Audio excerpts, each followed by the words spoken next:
Blessed and happy Saturday to all of you, my dear friends, my dear brothers and sisters, my dear good people of God, faithful followers of the Daily Gospel Reflection with Father Jack. My dear kababayan, today is August 24, 2024, and today is Saturday within the 20th week in Ordinary Time, Year B. But today we celebrate the feast day of Saint Bartholomew. Our Gospel for today is from the beautiful and the wonderful account of the Gospel of John, chapter 1, verses 45 to 51. Three important points that I would like to share with you today. First, the Gospel tells us that Philip found Nathanael and told him, "We have found the Messiah. I found Jesus." And I love that gesture of Philip because it tells us of this beautiful message. When you found the Lord, don't keep it in yourselves. Share it with others. Tell others about your experience of Jesus.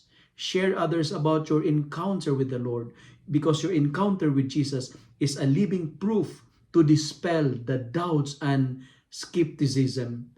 It is a living proof to dispel the doubts of the skeptics. It is an evidence to convince the hesitation and the Zionism of some pessimists.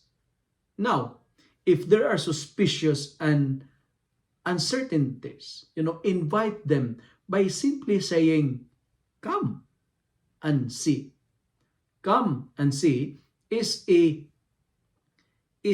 perfect pastoral approach to attract people filled with doubts and to clear their doubts with certainty. Come and see, meaning to say, just make a try.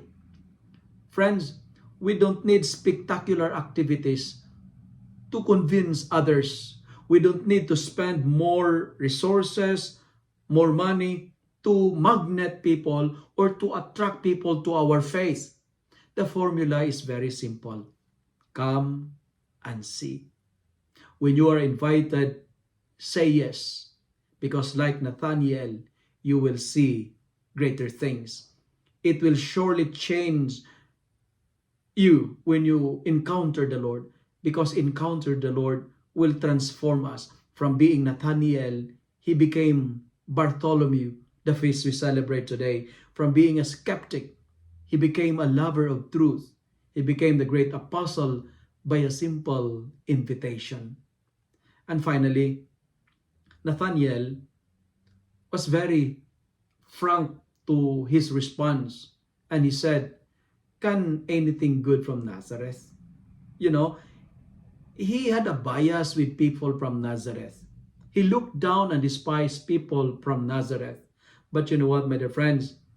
God raises the Savior from the place despised by Nathanael. And what's the message? The people and places we despise, the people and places we looked down upon, are the ones God raises and blesses. And I love the reaction of Nathanael because of this, because of his frankness and honesty. That's why Jesus told him, "Here is the true Israelite. There is no duplicity in him. There is no guile in this person." And today, we are challenged not only to be frank, but to be honest as well. Honest person will acknowledge that Jesus is the Son of God.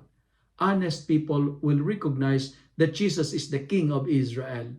Honest person will not argue or not engage in a debate, but he will give a proposal. Come and see. Just make a try. Today, if you want to see greater things, if you wanted to experience greater things, like Nathanael, acknowledge Jesus as your King and Lord. If you love and like this reflection, kindly share it with your friends, share it with your family. Make the Word of God viral so that many will be blessed. Amen.